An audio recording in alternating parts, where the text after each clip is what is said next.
Iowa, which represents the home of the river buoy tender Wyaconda, That is right, Mr. for Chairman. your questions for the acting commissioner. The floor is yours. Yes, and thank you for hearing me out during our Coast Guard hearing yesterday about our need for a new cutter on the Mississippi River. I understand that you do a lot of great work with U.S. Coast Guard, and you talked about some of the interdictions already. So I just want to extend my sincere gratitude to you and the men and women at CBP for all of the work you do to not only care for those individuals, as was just discussed in the last line of questioning, but to really keep our country safe, to stand up to those terrorists, those transnational crime organizations, the traffickers who are taking advantage of those very people every single day. So thank you for what you're doing to help keep them and all of us safe.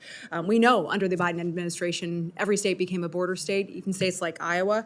We saw those consequences firsthand through fentanyl. We saw those consequences through illegal drugs flooding into our communities, putting American lives, Iowa lives at risk. So I'm grateful to the president for taking that action on day one. I mean, you talked about a 95% decrease year over year. That is incredible to see those numbers shift in the other way. And we know you need the necessary tools, the authorities to be able to execute and do that job. We didn't need new policy, we needed a new president. And we consistently heard from Border Patrol under the previous administration, you felt your hands were tied. Agents were telling me they didn't feel that they could do their jobs effectively, specifically the jobs that they were trained to do. So I'm excited to see a return to core mission here. So thank you for helping to lead that. President Trump's policies, reinstating Remain in Mexico, changing over the CBP One app to make it the CBP Home app, resuming border wall construction, as you talked about, the barrier construction as well. Those are all established and proven tools to really help us to deter illegal immigration and, again, empower our frontline agents to be able to do their jobs. So which of the Biden-era policy reversals would you say have been most effective in having the greatest impact on enforcement, deterrence, and the safety and morale of your agents and officers? So I would say actually enforcing our immigration laws and providing consequences to those that break that law. So our ability to get out of processing, caretaking, transportation, a lot of those administrative or non-LEO type enforcements that we had agents and officers doing on a regular and reoccurring basis, we're able now to get them to do law enforcement type work, to patrol the border, to create deterrence, to make those arrests, have time to interview aliens that we're encountering on, and develop further information and intelligence in order to continue prosecutions and to continue down the road in regards to closing off aspects of the border that were open.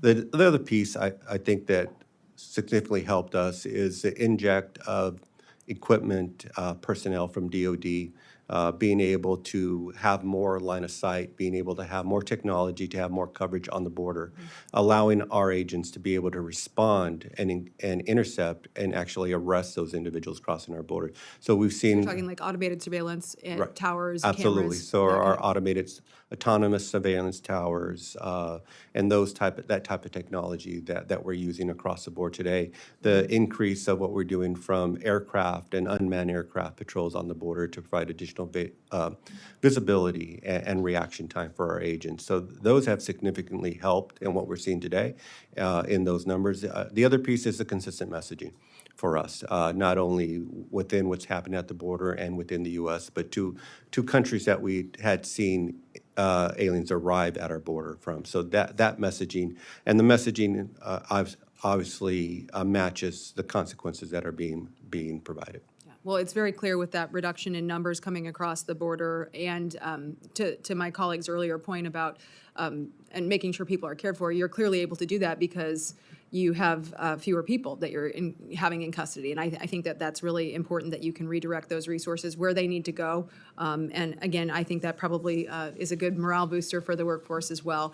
Can you speak to a little bit the broader cost savings from the changes that have been made under the Trump administration? You talk about interdiction, deterrence, being able to use some of these automated technologies like the CBP Home app.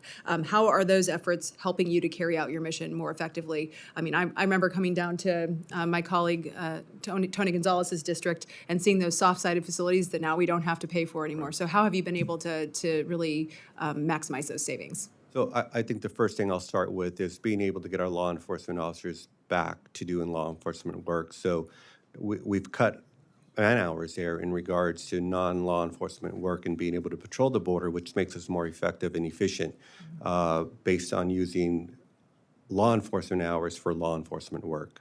That'd be the first thing I'd mention. The other thing I would say on the soft-sided facilities. So soft-sided facilities were costing us about $83 million a month is what that was costing us.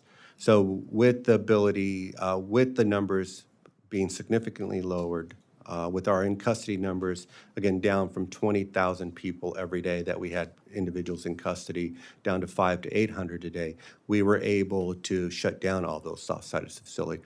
So saving the American taxpayers $83 million each month on the cost of that.